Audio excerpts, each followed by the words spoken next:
Very very good morning students. कल हमने पढ़ा था आर्टिकल्स, और आर्टिकल्स में हमने यूज़ ऑफ ए और यूज़ ऑफ एन को पढ़ा था। और आज हम पढ़ेंगे डेफिनिट आर्टिकल, और डेफिनिट आर्टिकल है द। तो ये डेफिनिट आर्टिकल जो होता है, इसके बारे में मैंने कल आपको बताया था कि डेफिनिट आर्टिकल होता है निश्चित आर्टिकल, मतलब ये निश्चित चीज़ों से पहले होता है। मतलब जब हमें किसी चीज़ के विषय में पता होता है, हमें सभी चीज़ों के बारे में, जैसे किसी चीज़ के बारे में पूर्व जानकारी, तो उससे पहले हम दा को यूज़ करते हैं। तो ये तो एक मोटा सा एक नियम है कि जो निश्चित चीज़ है उससे पहले हम दा को यूज़ करेंगे। अब देखिए, थोड़ा सा कन्फ्यूज़न मैं आपको बताने जाऊँ, कन्फ्यूज़न दा के विषय में क्या है। कुछ लोग इसको दा पढ़ते हैं और कुछ लोग इसको दी पढ़ते हैं। तो आपने भी कई बार देखा होगा कि, और आपके मन में भी आता होगा, इसको दा पढ़ें या दी पढ़ें। तो इस कन्फ्यूज़न को मैं आपको दूर करना चाहता हूँ। देखिए, ये इसको दा भी पढ़ा जाता है और दी भी पढ़ा जाता है। कुछ नियम हैं जिनके पहले दा को पढ़ा जाता है, और कुछ ऐसे शब्द हैं जिनके पहले दी को पढ़ा जाता है। देखिए, अगर टी एच ई का यूज़ हम वोवल साउंड से पहले करते हैं, अगर हम टी एच ई को वोवल साउंड से पहले यूज़ करते हैं तो उसको दी पढ़ा जाता है। और अगर टी एच ई को कॉन्सोनेंट साउंड से पहले यूज़ करते हैं तो इसको हम दा पढ़ते हैं। फॉर एग्जाम्पल, जैसे एप्पल है, तो एप्पल से पहले अगर हम दा को यूज़ करना चाह रहे हैं, दी या दी को यूज़ करना चाह रहे हैं, तो हम उसको दी पढ़ेंगे, दी एप्पल। अगर कॉन्सोनेंट साउंड से पहले अगर हम टी एच ई को यूज़ करते हैं तो उसको हम दा पढ़ते हैं। जैसे सपोज़ कहीं लिखा हुआ है बुक, तो बुक बी से साउंड शुरू हो रहा है, तो बी से अगर बुक से पहले हम किसी को यूज़ करेंगे, दा को यूज़ करना चाह रहे हैं, तो हम इसको दा पढ़ेंगे, टी एच ई को हम दा पढ़ेंगे। तो एक सिंपल सा एक मोटा मोटा नियम ये है कि अगर कॉन्सोनेंट साउंड है तो दा पढ़ते हैं, वोवल साउंड से पहले यूज़ करते हैं तो दी पढ़ते हैं, सिंपल। अब हम इस नियम पे आते हैं। देखिए, ये यूज ऑफ दा पढ़ रहे हैं हम इस समय, और अभी फ़िलहाल हम इसको या यूज ऑफ दा या दी दोनों पढ़ सकते हैं।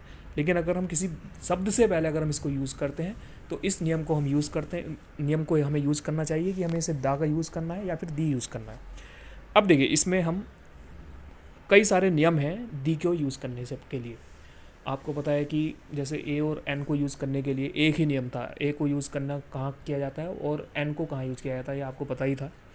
लेकिन अब हम पढ़ेंगे कि दी को हम कहाँ यूज़ करते हैं। देखिए, सबसे पहले ही लिखा हुआ है कार्डिनल नंबर्स।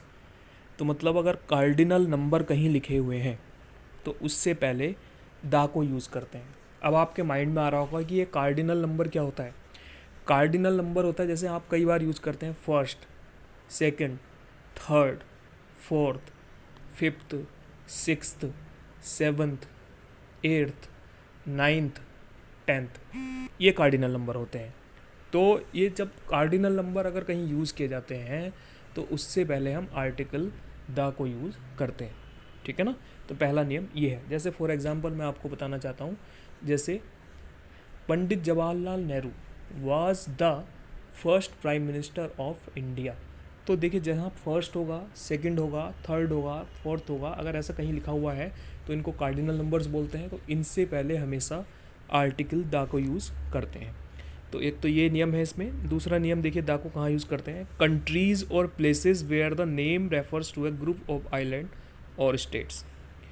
देखिए, इस दुनिया में बहुत सारे देश हैं और कुछ देश ऐसे हैं जो ग्रुप हैं। जैसे बहुत सारे देश ऐसे हैं जो कई राज्यों का समूह है। तो जब कोई देश ऐसा है जो कई राज्यों का समूह माना जाता है जिसको, तो ऐसे देश के नाम से पहले हम आर्टिकल द को यूज़ करते हैं। मतलब जैसे इंडिया है, इंडिया से पहले हम आर्टिकल द को यूज़ नहीं करेंगे, लेकिन क्योंकि स्टेट्स, ग्रुप ऑफ स्टेट्स, मतलब समूह होना चाहिए, संयुक्त, जहाँ पर संयुक्त शब्द आता है, ये यूनाइटेड शब्द आता है, तो ऐसे देश के नाम से पहले हम आर्टिकल द को यूज़ करते हैं। जैसे द यूके, तो यूके का पूरा नाम क्या है, यूनाइटेड किंगडम। तो जहाँ पे यूनाइटेड वर्ड आ जाता है, यूनाइटेड नाम आ जाता है, वहाँ से पहले हम द को यूज़ करते हैं। द यूनाइटेड स्टेट्स, तो यूनाइटेड स्टेट्स हमने यूज़ किया इसमें क्योंकि यूनाइटेड आ रहा है, क्योंकि और जहाँ यूनाइटेड वर्ड आता है जिस देश के नाम से पहले, हम उसको द यूज़ करते हैं। जैसे द यूनाइटेड अरब एमिरेट्स, तो यूनाइटेड अरब एमिरेट्स, तो यहाँ भी यूनाइटेड आ रहा है, इसलिए हम यहाँ पे द को यूज़ करेंगे।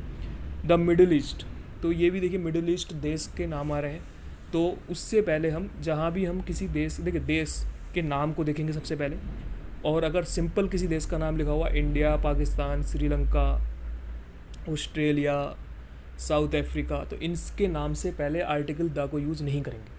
लेकिन अगर किसी देश के नाम से पहले यूनाइटेड वर्ड आ रहा है, संयुक्त शब्द आ रहा है हिंदी में, तो उससे पहले हम द को यूज़ करेंगे। सिंपल सी बात है। अब देखिए आगे, देखिए इसमें क्या लिखा है, द को हम कहाँ पे यूज़ करते हैं, सुपरलेटिव्स। अब देखिए सुपरलेटिव्स क्या होता है, सुपरलेटिव डिग्री होती है। सुपरलेटिव डिग्री आपने पढ़ा होगा।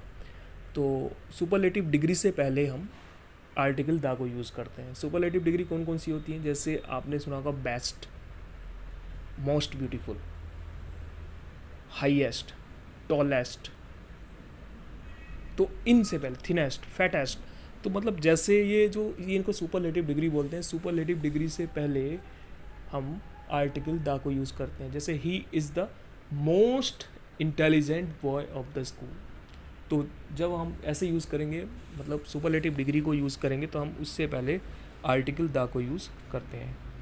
अगला नियम है डिकेड्स। डिकेड्स मीन्स होता है दशक। जब हम दशक की बात करते हैं, दशक का मतलब होता है 10 सालों का जो मतलब एक समय होता है, टाइम होता है, उसको हम दशक बोलते हैं, और अंग्रेजी में उसको डिकेड बोलते हैं। जैसे 1990 का दशक, 2010 का दशक, 2000 का दशक। तो 2000 का दशक का मतलब क्या हो, 2000 से लेकर 2010 तक का टाइम। 1990 का दशक का मतलब क्या हुआ, 1990 से लेके 2000 तक का समय, 99 तक का समय। तो मतलब ये जो 10 साल का समय होता है उसको डिकेड्स बोलते हैं। तो डिकेड्स से पहले दा को यूज़ करते हैं, सिंपल। देखिए अगला नियम है when there is only one in the world. देखिए इस दुनिया में कुछ चीज़ें सिर्फ एक ही हैं, जैसे पृथ्वी भी एक ही है ना, मंगल ग्रह भी एक ही है, सूरज भी एक ही है। तो मतलब जो चीज़ एक ही है, तो उससे पहले हम आर्टिकल द को यूज़ करते हैं। जैसे अगला नियम है नदियों के नाम से पहले, because before the name of river. जब हम किसी नदी का नाम यूज़ करते हैं, जैसे आपने नदियों के नाम आपको पता ही होंगे, जैसे the Ganga, the Yamuna, the Saraswati, the Sindhu, the Jhelum, the Ravi, the Krishna, the Kaveri. तो मतलब नदियों के नाम, जहाँ भी नदियों का नाम दिया होगा, तो उससे पहले हम आर्टिकल द को यूज़ करते हैं। ये भी आपको समझ में आ जाना चाहिए। देखिए आगे क्या दिया हुआ है, आगे दिया है geographical areas before the name of mountains. जैसे आपने सुना होगा पर्वत, माउंटेन्स होते हैं पर्वत, तो पर्वतों के नाम से पहले भी हम आर्टिकल द को यूज़ करते हैं। कहने का मतलब जैसे कि आपने बहुत सारे पर्वतों के नाम सुने होंगे, जैसे हिमालय, तो हिमालय एक पर्वत हुआ, तो हिमालय के नाम से पहले हम द वर्ड यूज़ करेंगे, द आर्टिकल को यूज़ करेंगे। और जैसे और भी पर्वत हैं, द अरावली, द बहुत सारे हैं, द आल्प्स हो गया, है ना, द रॉकीज़, द एंडीज़। तो मतलब जहाँ पे इस तरह के मतलब पर्वत होंगे, पर्वतों का नाम यूज़ होगा, वहाँ पे हम आर्टिकल द को यूज़ करेंगे। ठीक है। उसके बाद लास्ट में दिया हुआ म्यूजिकल इंस्ट्रूमेंट।